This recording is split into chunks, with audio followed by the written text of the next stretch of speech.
Salut tout le monde, c'est Ludo, j'espère que vous allez bien. Je vais aujourd'hui vous parler du dernier drone que j'ai acheté. Alors je précise tout de suite, je l'ai acheté, c'est un retour d'expérience, c'est pas un truc sponsorisé où j'ai pas été payé par DJI, etc. Je l'ai acheté parce que la vidéo de présentation me semblait plutôt bien par rapport à mes besoins. Et je trouvais que ça pouvait répondre à mes besoins. Donc je l'ai acheté et je vous fais un retour d'expérience tout simplement. Donc je vais vous parler du DJI Neo, le dernier sorti de chez DJI. Et puis voilà, je vous mettrai quelques petits exemples de vidéos que j'ai fait avec. C'est plutôt sympatoche. Alors, on va planter tout de suite le décor. C'est un petit drone qui est à moins de 200 euros. Donc pour moins de 200 euros, qu'est-ce que vous recevez? Vous recevez le drone, les protections d'hélice, vous recevez la batterie, plus pratique pour le faire voler. Vous recevez deux hélices de rechange, donc c'est deux types différents qui sont spécifiques, hein, vous verrez bien dans la notice. Vous recevez la protection de la nacelle qui est ici, voilà, qui permet de protéger la petite caméra. Comme ça, quand vous le remettez dans votre sac, il n'y a pas de problème. Vous allez recevoir un petit cordon USB pour recharger le drone qui se recharge en USB-C, un tournevis et les vis pour fixer les hélices. Donc ça, c'est le pack de base à moins de 200 euros. Et pour moins de 200 euros déjà, sincèrement, vous pouvez bien vous éclater. Ensuite, il y a un deuxième kit, un bundle comme on dit. C'est celui que moi j'ai pris. Avec, donc il s'appelle le bundle Fly More, si je ne dis pas de bêtises. Et donc dans ce bundle, vous avez tout ce que je vous ai dit là, avec en plus un chargeur et deux batteries supplémentaires. Donc chargeur qui charge les trois batteries en même temps si vous mettez une alimentation suffisamment puissante. Donc ça c'est plutôt bien parce que jusqu'à maintenant, il chargeait une batterie à la fois, il faisait du séquentiel en fait, quand il chargeait la première, quand elle était finie, il passait à la deuxième, etc. Là, ça charge les trois en même temps. Donc ça, c'est plutôt sympa, ça fait gagner du temps. Vous avez aussi, en plus, la radiocommande, sur laquelle vous pouvez mettre un smartphone. Vous avez un cordon supplémentaire pour brancher le smartphone. Ben, si c'est un Android, vous aurez le cordon USB-C qui est déjà sur la radio. Si vous avez un iPhone, ils vous fournissent le cordon qui va bien pour brancher l'iPhone. Qu'est-ce qu'il y a de plus? Je pense que c'est à peu près tout, mais c'est déjà pas mal. Donc en fait, ce deuxième pack est à 349 euros. Et franchement, ça vaut le coup parce que rien que la radio, si vous l'achetez à part, bah vous êtes déjà au-delà des 349 euros si vous prenez le drone et la radio à part. Donc moi, je vous encourage, pour ceux qui ont l'intention de l'utiliser assez régulièrement, de franchir le pas et prendre celui à 349 euros. Parce que 3 batteries, ils annoncent 18 minutes de vol par batterie. Alors, j'ai pas chronométré, mais on ne doit pas en être loin. Mais si vous voulez faire plus, c'est quand même plus sympa d'avoir deux batteries supplémentaires. Une batterie supplémentaire, pareil, alors j'ai plus les tarifs en tête, mais je crois qu'on est autour de 80 euros ou 89 euros. Attendez, j'essaye de trouver l'info en direct. Le chargeur, il est à 35 euros. Non, j'ai pas l'info pour les batteries, mais bon. Voilà, le pack vraiment pour 149 150 euros de plus du coup, vaut vraiment la peine. En tout cas, moi, c'est ce que j'ai pensé, c'est pour ça que je l'ai pris. Voilà, alors pourquoi je vous le présente? Parce que c'est un drone autonome qui peut voler totalement en autonomie. Donc vous n'avez pas besoin de la radio, etc. Pour ceux qui vont prendre que le pack avec le drone, vous n'avez pas besoin de radio. Vous allez pouvoir connecter le drone à votre smartphone pour le mettre à jour, pour le paramétrer. Et une fois que vous avez paramétré les différents modes de vol, et ben vous avez juste à l'allumer. Je vous montre sur le plan serré. Vous avez juste à l'allumer. Vous sélectionnez le type de vol que vous voulez faire. Et puis il décolle et il fait ce que vous lui avez demandé. Et c'est génial. Franchement, c'est génial. Il n'y a pas besoin de savoir piloter un drone ou un hélicoptère ou quoi que ce soit. Même un enfant de 10-12 ans va savoir s'en servir. D'ailleurs, je l'ai fait essayer à ma fille de 12 ans. Et voilà, elle l'a fait décoller. Vous le mettez dans le creux de votre main. Vous sélectionnez le type de vol que vous voulez. Et il se charge du reste. Donc franchement, ça c'est top. Il n'y a pas de capteur anti-collision sur les côtés ou derrière. Il y en a devant. Donc devant, s'il voit quelque chose, il va s'arrêter.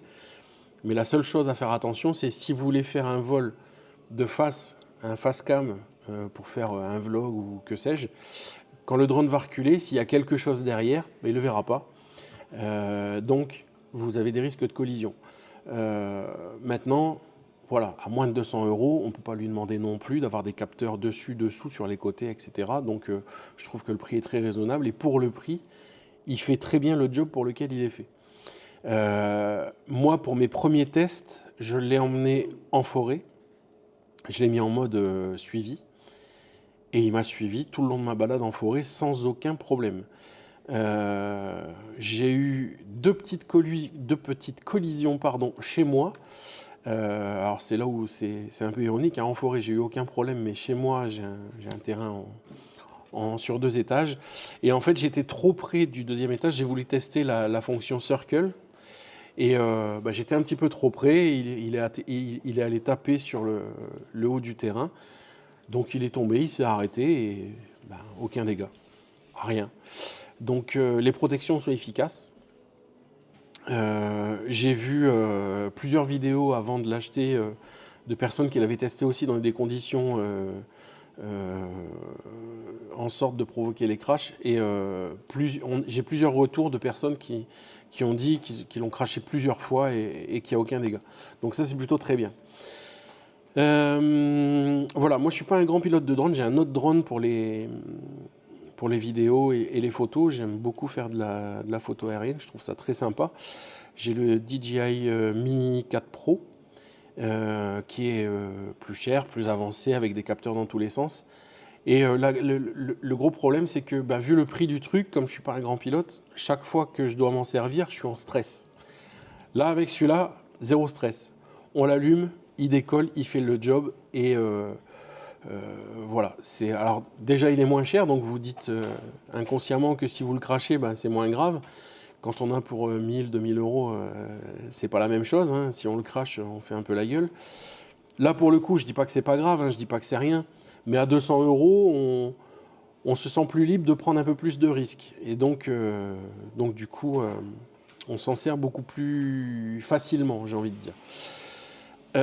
Donc, au niveau des modes, je vais revenir sur les modes de vol. Donc, vous avez le mode autonome, très pratique, avec le drone automatique, le suivi, le circle, le mode fusée. Qu'est-ce qu'il y a encore? Je ne sais plus. Ah, le mode waypoint.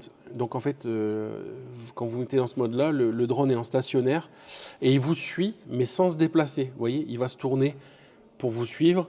Il va monter, descendre la caméra si vous descendez. Il va rester braqué sur vous sans jamais bouger. Donc c'est un mode qui peut être sympa aussi quand moi qui fais de la photo, par exemple, si je vous fais la présentation du spot où je suis en train de m'installer, je le mets dans ce mode-là et puis il me filme pendant que je fais l'installation de mon matériel. Il va me suivre tout au long de mon installation. Donc c'est plutôt sympa. Ensuite, vous pouvez voler avec juste la radio sans écran. Vous allumez la radio, elle se couple avec le drone et puis vous pilotez le drone, tout simplement. Vous pouvez voler avec le smartphone et l'application DJI Fly, sans la radio. Donc vous voyez, il y a vraiment différents modes d'utilisation, c'est vraiment sympa. Donc sur le smartphone, vous avez des petits contrôleurs tactiles sur l'écran et vous faites voler votre drone. Ou alors, vous pouvez aussi brancher votre smartphone sur la radio avec l'application DJI Fly. Et là, vous allez avoir un retour écran de ce qu'il est en train de filmer. Donc, vous pouvez voler en regardant ce que vous êtes en train de filmer. Donc, ça, c'est très sympa aussi. Il existe un autre mode que je n'ai pas testé parce que je n'ai pas le matériel, mais j'ai grave envie d'essayer. C'est le vol en immersion. Alors, je ne sais plus comment ils appellent ça, mais c'est avec l'espèce de lunettes, là. C'est comme si on était dans le drone, en fait, en train de voler. Et avec une manette dans la main. Bon, j'ai pas testé, donc je peux pas vous faire de retour là-dessus. Mais Le DJI Neo est compatible avec ça aussi. Donc vous voyez, c'est vraiment pour un petit drone à moins de 200 €, le nombre de choses qu'on peut faire avec, c'est vraiment super. Donc je vous résume, parce que j'ai dit beaucoup de choses et je suis peut-être allé un peu vite. Si vous prenez que le drone, vous avez le vol autonome, juste en appuyant sur les boutons, il décolle de votre main, etc. Ou alors le vol à partir du smartphone en tactile. Si vous prenez le bundle complet, vous avez la radio plus le smartphone, le smartphone tout seul, le DJI Neo en autonome.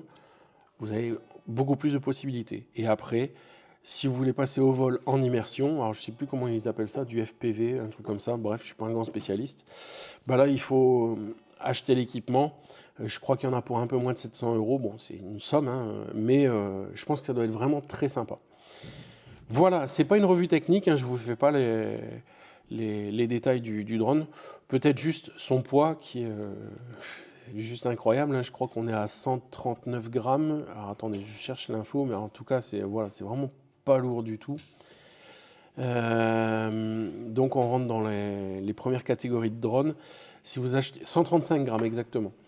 Donc si vous achetez ce drone, n'oubliez pas d'aller vous déclarer sur Alpha Tango, vous déclarez le drone, vous allez obtenir votre numéro de je ne sais plus comment ça s'appelle, il y a un numéro à apposer, c'est obligatoire, hein, sur le drone. Donc là j'ai enlevé pour la vidéo pour pas qu'on pique le numéro, mais vous devez apposer le numéro, c'est un peu comme un numéro d'immatriculation que vous mettez sur le drone. Et puis voilà, vous déclarez vos engins volants. Donc là, 135 grammes, donc on est sur la réglementation la plus souple. Et puis il n'y a plus qu'à s'amuser. Voilà, je vous mets quelques petits plans que j'ai filmés avec le drone, notamment les suivis dans la forêt, etc. Comme ça, vous pouvez voir par vous-même ce que ça donne. Franchement, les vidéos sont très propres. Alors j'ai eu beaucoup de critiques sur le bruit numérique, etc. Gardez à l'esprit que c'est un drone à moins de 200 €, donc voilà, on ne va pas lui demander de faire de la 8K, du ralenti, du ceci, du cela. Franchement, pour le prix, il fait de la vidéo de super bonne qualité à mon goût, de la très belle photo, donc voilà. C'est mon retour à moi, et ça n'engage que moi. Sur ce, je vous laisse, et n'oubliez pas que si vous voulez progresser en photo ou en vidéo, pourquoi pas, il faut shooter, shooter et shooter encore. Allez, je vous dis à bientôt, salut!